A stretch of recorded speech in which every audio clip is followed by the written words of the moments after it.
Hello there. Welcome to another episode of the Cannabis Man podcast. Thank you for clicking on the show. I am Don Kleppen, and I've got another great episode for you this week, listener. I interviewed two people at one time. That's right. I've got two guests on today's show. They both work for Bedford Grow, which is a local Illinois cannabis company, and they're doing some really, really great work. You might remember Matt Ross from the first episode, director of cultivation there, and he said some interesting things about their standards of quality. And after I had a chance to try a lot of their products, most recently, their gummies won the High Times Cannabis Cup for Illinois, top edible statewide. So that's a huge thing. And every experience that I personally have had with their stuff, I just buy it and from the dispensaries, and it's really, really fresh pretty much every time. So I just kind of wanted to get a feel for others who work in the company and see what maybe they're doing that differentiates them from some of the other cannabis companies and why their stuff seems to be reliably high quality pretty much across the board. So I got some great perspective from them. They have some interesting things to say about Bedford Grow's process. Of course, I've got the news joint wrap for you with Illinois news stories and events regarding cannabis, and I'll share my strain of the week, which is a real tasty batch this week myself. And I've got some other news topics to bring to your attention that I thought were worth pointing out as well. Before I play the open and get into the show properly here, I would like to ask a favor, if you could. If you're listening to this show,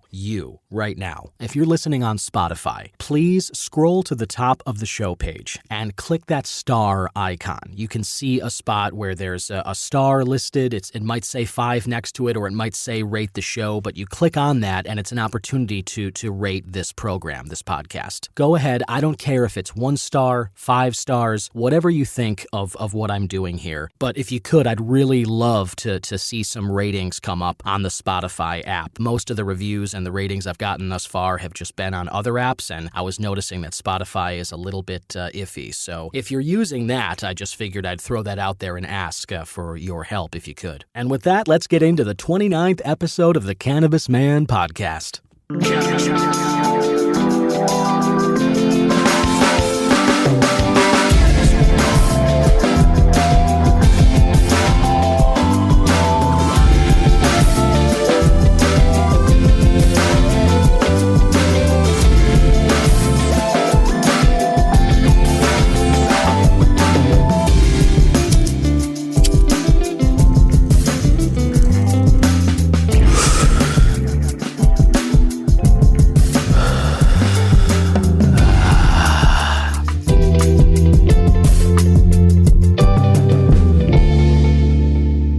Whenever you're listening to this episode, I hope that you're able to carve some time out of your day just for yourself. It's really, really important for all of us, I think. Life is busy. We all have obligations. We all have things that we want to do, ambitions and such, but it is so, so important to just take a moment sometimes in between the busyness of it all, in between the tasks that are filling up all of our days. Take a few moments and breathe and focus on the beauty of life. No matter what is getting you down, no matter what problems or seemingly insurmountable obstacles you're facing, we're all here. Still, we have another chance. Every day that we wake up, wherever you are on this planet, every day that we wake up is another opportunity, is another chance for anything. As we get older, sometimes it feels like you're trapped and life just kind of, every choice you make, a door closes, and pretty soon you're just facing a straight line out into the future. And it can feel like that, but that's not the case. Life is this giant bowl of possibilities. It's just this massive forest where you never know who you're going to meet on a given day. You never know what's going to happen. And on any given day, in one moment, your whole life can change, for the better or worse, admittedly. But that possibility, that potential of every moment in every day, just take a moment and appreciate that we are in the game, that we get to keep playing. And it's not easy, I think, to keep that perspective all the time. Life can be really, really hard. Just take a moment and appreciate that we're all still in the game. And every single day that you wake up is filled with chances, opportunities, and possibilities that could completely change the rest of your life at any time. Anyway, I was just kind of thinking about that over this past weekend, and I guess I just wanted to share that with you. I'm coming to you live on Wednesday morning, November 2nd, 2022, from the unsponsored Cannabis Man home studio. Hint, hint, wink, wink. The coffee's pretty basic. This is just some Folgers that my fiancée Gretchen picked up from Aldi, our local Aldi here in Edgewater. We love that place, and I love starting my days with cannabis and coffee. I just think it puts me on a nice wavelength for the rest of the day, and it gives me some creative energy and just kind of, I like the place that it puts me in, the sort of vibe that it gives me. And the strain of the week, the strain of cannabis that I have been vibing on this week is Durban Skittles. I say Skittles because this is it starts and ends with the letter Z, not S, and it's a cross between Durban Poison and Skittles, and it's an energizing sativa dominant strain. If you've listened to the show before, you know that sativa is my preference in terms of cannabis, kind of along the same lines as combining cannabis and coffee. I just prefer to kind of do things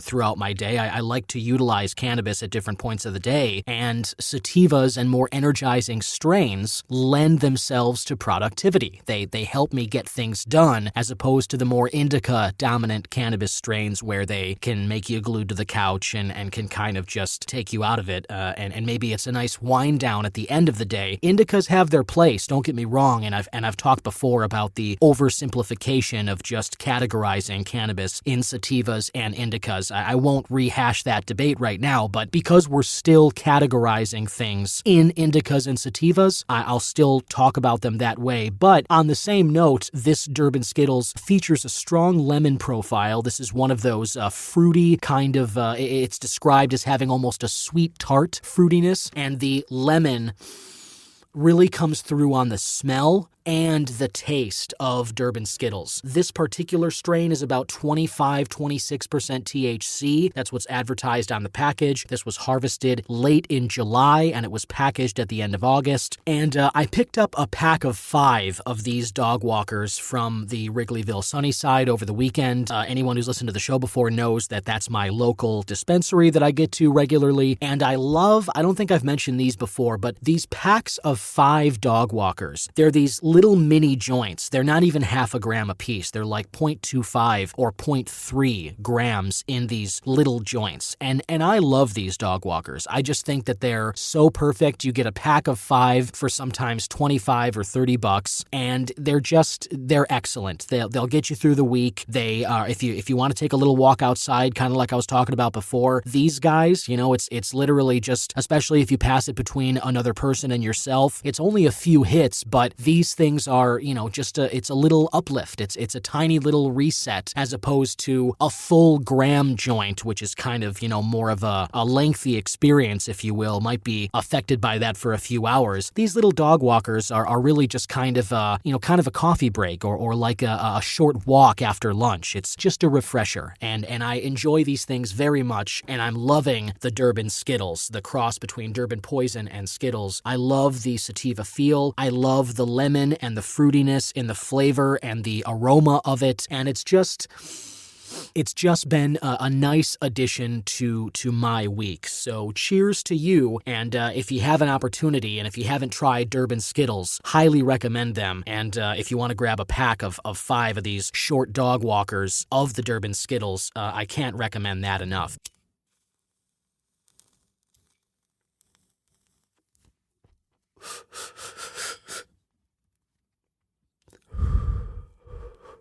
Whoa. That was crazy. Had a little smoke kind of cling to the microphone there. I've got like a fuzzy cover on this shotgun mic that I use to record this, and the smoke really just kind of hung around it. That hasn't happened before. That was kind of interesting. Anyway, now that I'm fueled up, let's get into the News Joint Wrap. That's right, this is brought to you by IllinoisNewsJoint.com. Think of it as the joint you can hit for all your Illinois cannabis news and reviews. And I wanted to start with this. The Illinois Department of Financial and Professional Regulation put out its inaugural annual report this week. So this is something it'll be doing every year going forward, but this was the first, and it highlights the strides that the organization has made, also explains what exactly it department does and what divisions make up that department. IDFPR employs hundreds of people who work to ensure the state's banks, financial institutions, and healthcare, occupational, and real estate pros are properly licensed and follow the acts and rules that regulate their professions. That would be the cannabis laws that are active in the state. IDFPR's purpose is to ensure strong consumer protections and promote licensed professions, industries, and financial organizations in every community across our incredible state. A couple items touted early in the report were the implementations of Illinois' medical and adult use cannabis programs. Obviously, we're years from those points, but because this is its inaugural report, I have no problem with them touting the success of those programs' implementation. They mentioned that in August 2013, Illinois became the 20th state to legalize medical cannabis with the Compassionate Use of Medical Cannabis Program Act signed into law. It also mentions that June 25, 2019, Governor Pritzker signed the Cannabis Regulation and Tax Act, making Illinois the 11th state to legalize adult use cannabis. So that makes next year the 10-year anniversary of Illinois' medical cannabis program, and that's pretty exciting. They also mention IDFPR was created on July 1st of 2004 when the Office of Banks and Real Estate, the Department of Financial Institutions, Department of Insurance, and the Department of Professional Regulation consolidated into the new agency of the state, making it IDFPR. So this has actually been around for almost 20 years. In 2024, that'll officially be 20 years that IDFPR has been around. This organization is 20 years old just about. To me, I think that says something, that this organization's been around for 20 years, and I believe that they have consumer protections at their highest priority at that place, which means that they're looking out for us. And even though there may still be some shady doings, I believe that this kind of watchdog will eventually catch up with those bad actors. People, companies that right now you're thinking about, and I think of Verano when I say stuff like this. Companies that are engaging in shady practices like putting flower on dispensary shelves that is 6 months old, putting out shake that is like barely smokable, or putting weed on shelves that has mold in it, or that's just simply not up to EPA standards. This is the kind of group that you want to have in your state that's getting a legal adult rec market up and running. This is the kind of group that you want to have on the top of it. And I know there's plenty of people that love to complain about Illinois cannabis. They seem to kind of get off on that, to tell you the truth. And you know what? I'm not one of those people. I personally am optimistic about it. And as I've said on the show many times, I love living in a state where I have the freedom to go to a place, whether it's between work shifts, whether it's, after I get off of work or in the morning on a Friday before the weekend starts. The fact that I am not beholden to someone that I met at a party 5 years ago in order to get my medicine.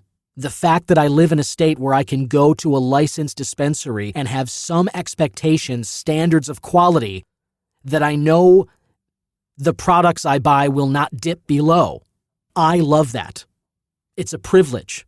And I clearly can remember a time before that, and I know of some places in this world right now that have legal cannabis and were not able to sustain it beyond the black market, and so it's totally failed. And I don't wish that on Illinois. I want this to succeed. And so my stance continues to be support Illinois cannabis and believe that organizations like IDFPR have your best interests at heart. And as more licensed dispensers get their operations up and going, as more craft growers enter this space, prices will come down, and Illinois is going to have a sweet cannabis market. I just know it. Proper tent airflow is crucial for indoor growers. Now, this is sort of a note from Jason Brown of IllinoisNewsJoint.com. He talks about taking a break from documenting his entire grow, and he was just talking about reducing his plants to just a few from a larger number. And he talks about wanting to learn more from experienced growers, and he asked Fred Sanders, who's the manager at Bloom's Brothers Hydro, which is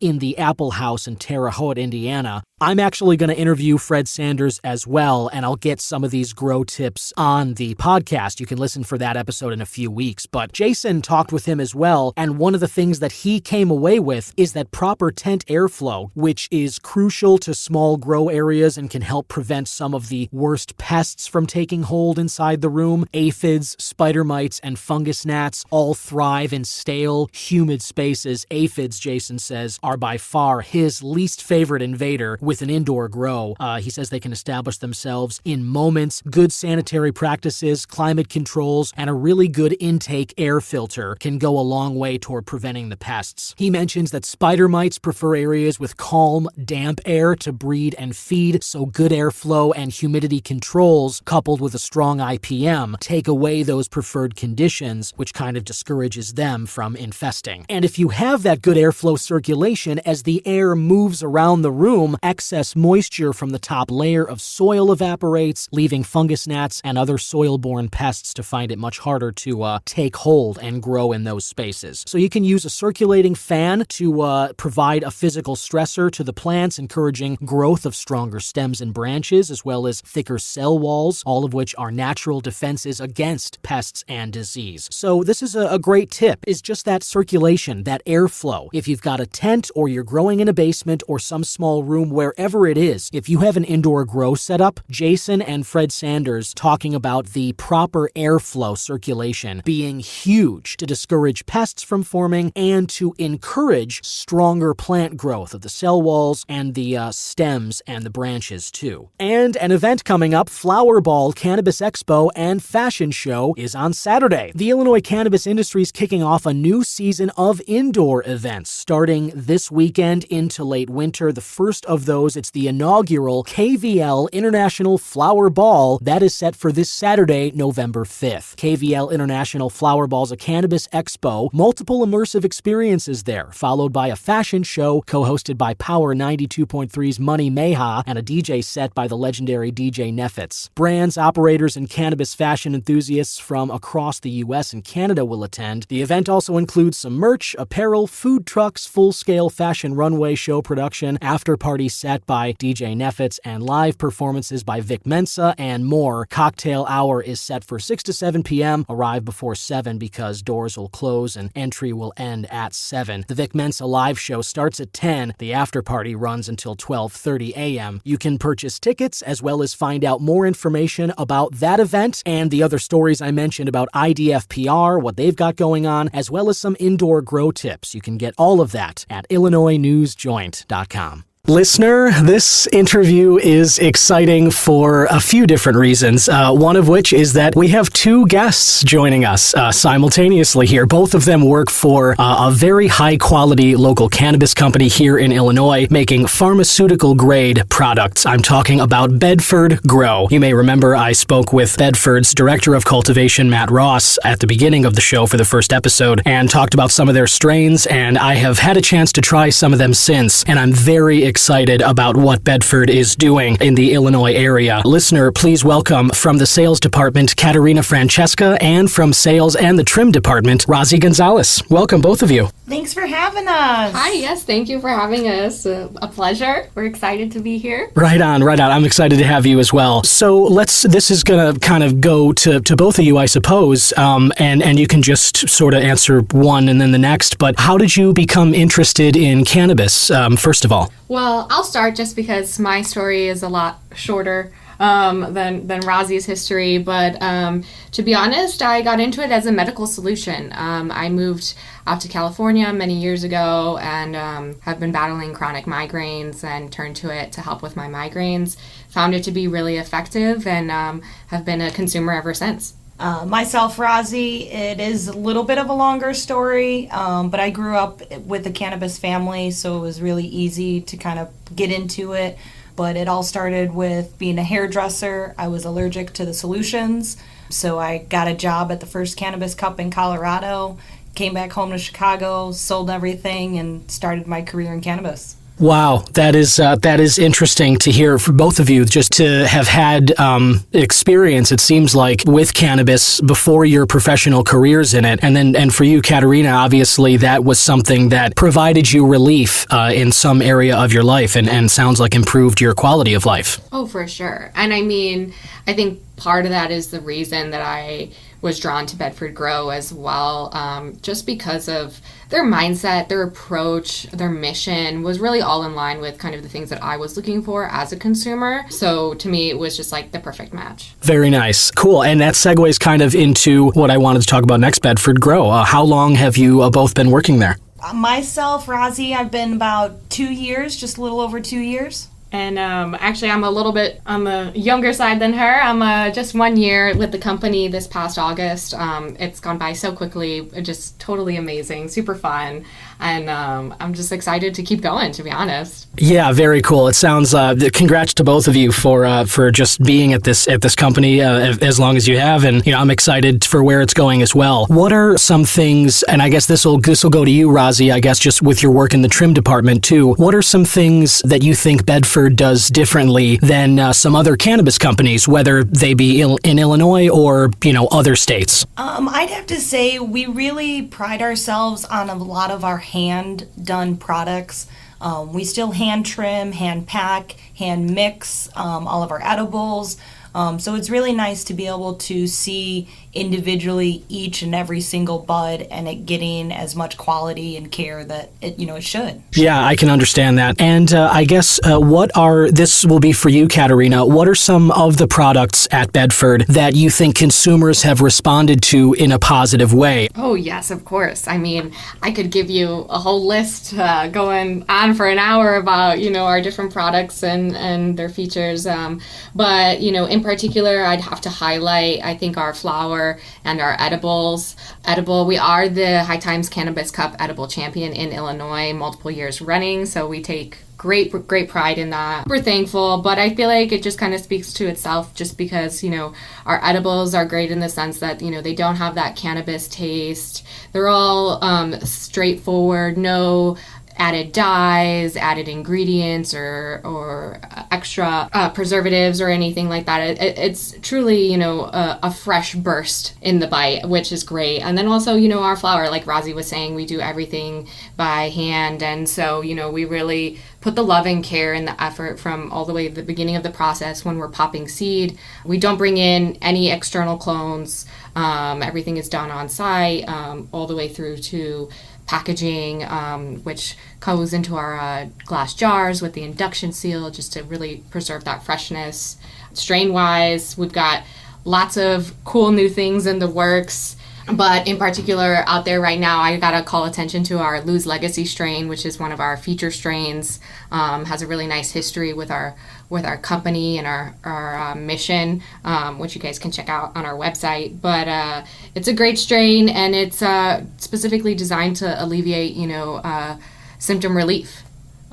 So that is popular among the medical community and even the recreational community, just because it's also a very nice high. Nice. Lose Legacy. I'll have to try that out then. This one, I guess for you, Rozzi, just what Katarina was saying about the hand trimming, as you mentioned before as well. But I'm fascinated about the whole process. I mean, what you just laid out, Katarina, what Bedford does, keeping every part of the process in-house, from the seed to the germination and then packaging. I would imagine that it probably increases the amount of time it takes in your operation to harvest, but I have to believe that it also is noticeable in the quality on the back end. Would you say that's accurate, Rozzi? Absolutely. And I think that's what, sets us off from other companies, and our responses that we get from consumers is the quality of itself is from the very beginning, from the very first heart of the harvest that everybody is hands-on to, gets, very invasive, I guess, with the product to guarantee that our curing is then finalized even further. So they always kind of got the full procedure on backhand so that they know the quality starts from the second the plant gets cut down all the way down to the final trim. And really paying attention to that detail of the trim. We don't allow just fast trimming, so no shaving, no, real invasive on the trimming, but that, we handle it all the way through. Wow, it sounds multi-step, but it also, like I said, I just, like anything else, I think that attention to detail, that extra effort, I'm sure that people are noticing it, and that's probably why Bedford is as popular as it has been. This could go to either one of you. I'm just curious, what's your opinion of the Illinois cannabis market at large? People have their different opinions about it, and mainly I'm looking at it in terms of the experience that Bedford's had. One of the things that has come up in conversations is sort of the high standards that Illinois places that all dispensaries and companies, cannabis producers, need to meet in order to get products onto store shelves. Is that something that you found restrictive, or is it something that you sort of welcome? Well, on that side of things, we certainly welcome it. We love to know that everyone's being held accountable for what's inside their products and making sure that everybody's, rigorously testing their products, so that the consumers know that what they're putting in their bodies is a clean and pure product at the end of the day. So on that side of things, I think all the regulation is great, helping, provide safe medicine or, safe recreational items out there. But, kind of on the flip side, then you have the taxes and the purchaser tax in particular, which is based just on potency of what the consumer is picking up at any given time. And so I think with that, it brings its own challenges and maybe its own potential adaptations that'll be necessary down the line on that side of things. But also, education, I think, is really important. I know Rozzi can speak more to that. Yeah, just trying to get education out to the consumers as it being such a new market.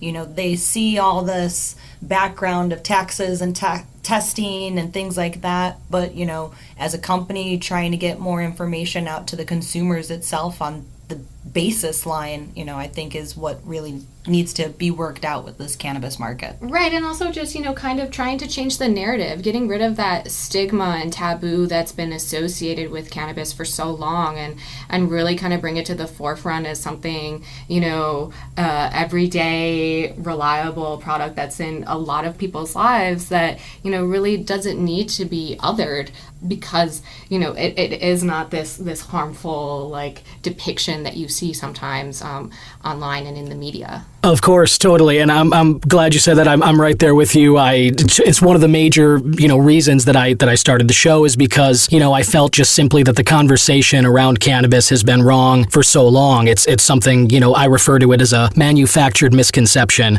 from back in the 1900s. Henry Anslinger, the first sort of group that became the DEA and all that stuff, and all the reefer madness garbage that's just sort of baked into even the word marijuana, which is kind of why I mostly stick to cannabis just when I have the discussion, because I think that it's a more neutral word just in marketing and branding, as I'm sure Katarina, all that baggage wrapped up in the one word, marijuana, which is, wasn't even real, but just cooked up for this purpose. I think ditching that and getting beyond it is sort of a big part, I think, of being able to normalize this and have it a part of society the way that alcohol or coffee or anything else that we utilize to get through our day and improve our quality of life. No? Exactly.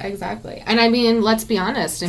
Cannabis is a lot safer than your average opioid that's out over the counter or in your pharmacy. So, Absolutely. That's I had a great episode recently. If anyone hasn't heard it, it was Dr. Ari Grice, pain management physician with the Philadelphia Eagles. He did a study about medical cannabis and its viability as an alternative for prescribed opioids. And it is incredibly viable. Spoiler alert. It is one of the best things that's out there that could offer an alternative option for people who've been prescribed opioids for chronic pain and other things like that. So cannabis is exciting for so many reasons, not the least of which medically. What are some products at Bedford, that Bedford Grow, that are coming down in the future, maybe, or things that you guys are working on? I don't know if you'll know anything about this, Rozzi, or you, Katarina, but any products that maybe people can get excited about aside from the ones that are already available? So our new genetics, we've been working for the past year of doing in-house breeding and pheno hunting. So it's been a great success. It's been a long journey because we did do quite a bit all at once. But to, see the new strains coming out, you've got Wild Berry Breath, Wrecking Ball, Candy Coast, Lake Effect, Serious Bees coming out. So we've really got some great in-house genetics that have just spiraled out of control in amazing ways. So we're really excited to be able to offer new stuff to people and see, new genetics coming out on the line. That's awesome. That is very exciting. And from your perspective, in terms of maybe goals for the company, or maybe areas that you're excited about in terms of growth or engagement with the Illinois market and U.S. at large, Katarina, what does the future look like at Bedford for you? I think this question would be taken in a lot of different ways. Everything. Yeah, it was pretty broad, admittedly. I know, so I'm going to try and cover a couple things. But, everything from the new products we have coming down the pipeline, like Rozzi was talking about, we have lots of new genetics, but we're also working on new chocolate flavors, new gummy flavors, new SKUs from extractions, and, new textures from our extraction lab. So in that sense, that's exciting and kind of leading me into, what to expect from BG in the market as well, in just the sense of expanding the cannabis product line just in general. I mean, I think we've seen that really a lot in the past 6 months alone within Illinois, different cultivators coming out with different products, different textures, different items that maybe we haven't seen before in the cannabis industry. So we hope to be a part of that journey and contribute our own inventions as well, which is really exciting to see, just because I feel like there is so much creativity in this industry, and it's fun, and I feel like people who love it really, have that passion. But also, we would really love to see a lot more like-minded companies out there. We are a small, independent, female-owned, family, locally owned business. And so, with the legalization of some new dispensary licenses and craft grow licenses, it's just really exciting to see and be able to support other small businesses in the industry, and know that, we are making an impact, we are producing quality products, and, just happy to be a part of it, to be honest. Yeah, I know what you mean.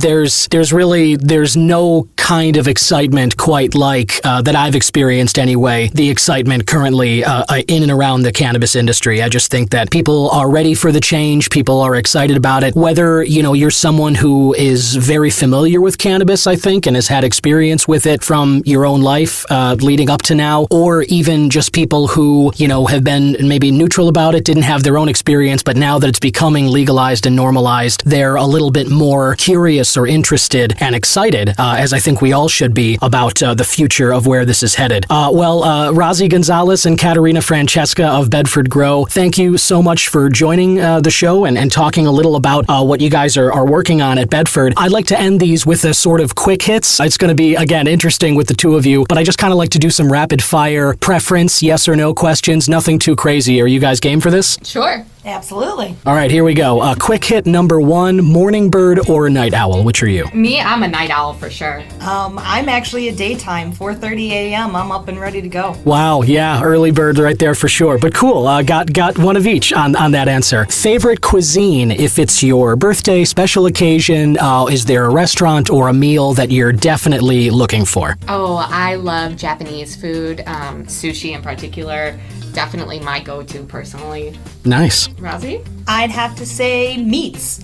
Fogo de Chao. Fogo de Chao is my go-to. It's got all the meats. Yes, I'm a proponent of both of those answers. Sushi, had it yesterday, had it last night, and Fogo is one of my hot spots for sure. If I'm birthday or a special occasion, I love Fogo. Right there with you. Movies or TV? What are you watching right now? For me, I'm a big Marvel fan, so definitely all the Marvel movies, the new TV shows coming out with this next phase, I'm super stoked for, as I'm sure a lot of people are, hopefully. But yeah, that's what I've been watching lately. And I can hit just about anything, so it's easy. Nice. Very cool, very cool. One of the questions I like to ask, drug of choice, meaning what's your sort of daily go-to? Are you a coffee drinker, tea drinker? Do you have beer or wine with dinner? What do you like? It is coffee and cannabis all day. I am a green tea drinker. I love some green tea. Coffee's great, but I don't know. I just like the flavor of green tea. Sure. And hey, green tea is healthy. It's good to have. I'll usually have some of that sometimes in the afternoon, but Rozzi, right there with you on the coffee and cannabis. That is pretty much my start to every day. Gotta love that. And final quick hit here for you guys. I guess we'll just end on sports teams. Are you? Do you watch sports? Any teams that you really root for during the season? I'd have to say I'm not really a sports fan. And having Colorado under my belt for the last few years, coming back, it's orange and blue, both ways. Right on. For me, I also am not super into sports, but I gotta support my local teams. I actually am a pretty big Blackhawks fan. But, also got to respect my Bulls, of course. Always got to go old school. Got to respect the city, Absolutely. Yeah, go Blackhawks, go Bulls. Right there with you on that one. Well, again, thank you so much. That's the quick hits, and that is the interview with Katarina, Francesca, and Rozzi Gonzalez of Bedford Grow. Thank you both so much for jumping on the show today and just kind of sharing some of your journey and what's coming down the pipe. I think people should be excited. Thank you for having us. We really appreciate it. Yeah, it was such an honor, such a pleasure, and we just hope everyone's having a great day. And big fan too, by the way. I love your podcast. It's a great listen. Oh, thank you so much. Really appreciate it. And hopefully have you two on again in the future. We would love that. Thank you.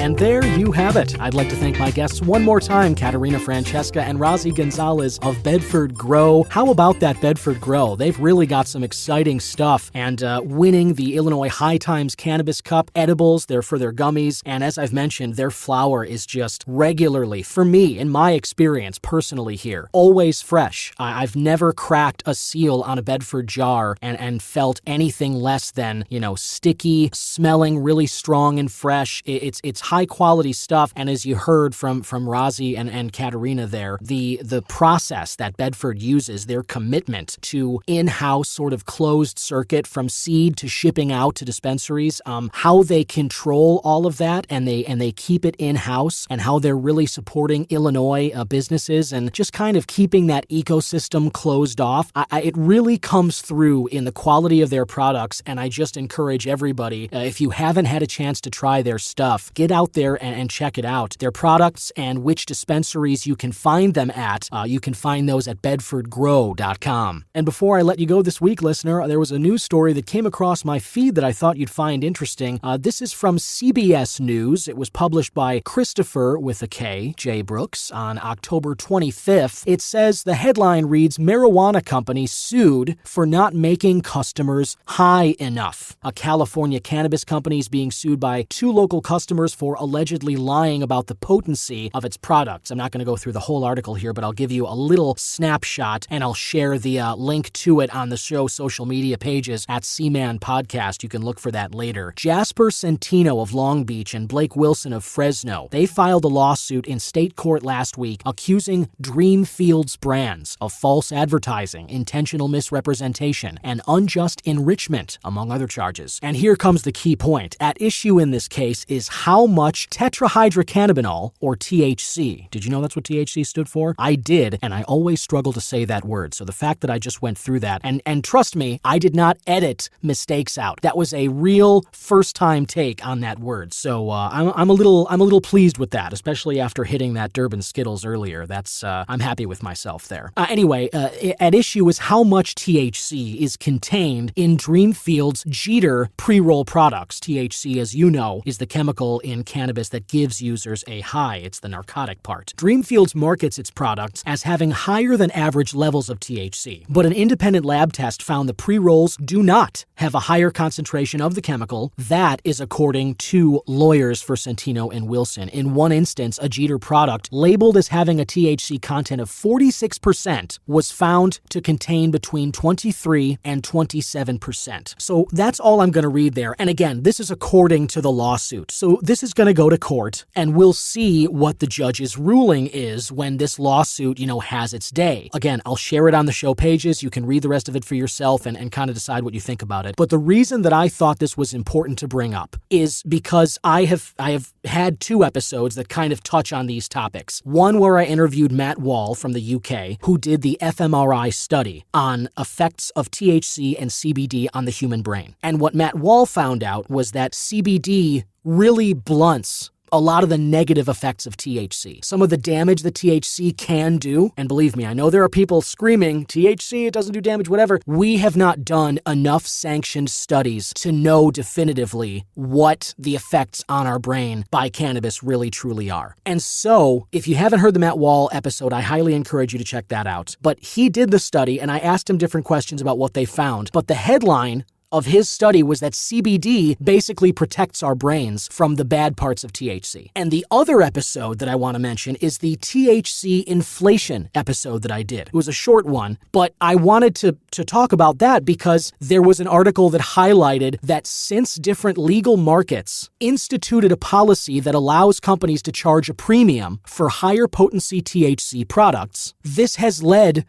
to THC inflation, which is the practice of displaying higher THC percentages than the products actually have. And the reason that the companies would do this is to charge the premiums that they're allowed to charge for higher potency THC products. So what this lawsuit is alleging is that this company, Dreamfields, and their brands lied about the THC percentages in their products. And they did so to ratchet up their profits by being able to charge consumers the premium for a 47% THC product. And the reason that the premiums are allowed to be leveled against consumers is, I believe, out of an effort to protect them from what we're finding out might be some negative effects of high potency THC. When state governments put out the dictum that high-potency THC products could be taxed at higher rates, these companies said, great, we'll slap higher numbers on our labels, higher percentages of THC, and then we can charge much more money for these products. And now, so that's what I was talking about in the THC Shorty episode, now we have a lawsuit, the first one that I'm aware of. And if you're aware of any more, or again, if you want to, have any thoughts about this, click on the question or comment link in the show description notes and let me know what you think. But this, as far as I know, is the first lawsuit anywhere in the country where people are going to court and trying to sue a company for lying about their posted THC percentages. And everyone in Illinois should be paying attention to this, because if this goes to court and the judge rules in favor of these two guys, Centino and Wilson, and you have gotten some bad product from certain companies that might be operating in Illinois, some companies that you were sure were lying about the THC, that's the THC percentages that are posted on the labels of products. If you've gotten an Illinois cannabis product that you were sure was a lower percentage of THC than what they posted, this lawsuit should be very interesting to you, because if this is successful,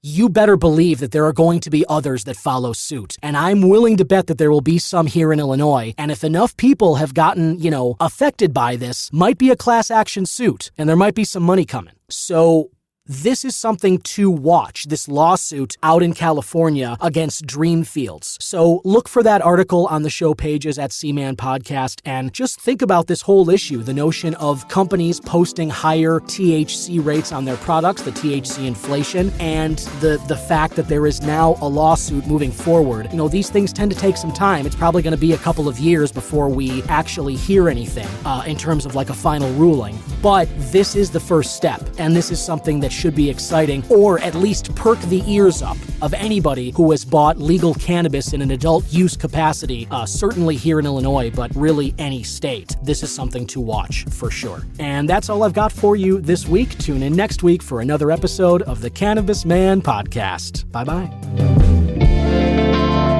Cannabis Man is an original production of myself, Don Kleppen. Original theme music by Yusu Kim, aka Goodson.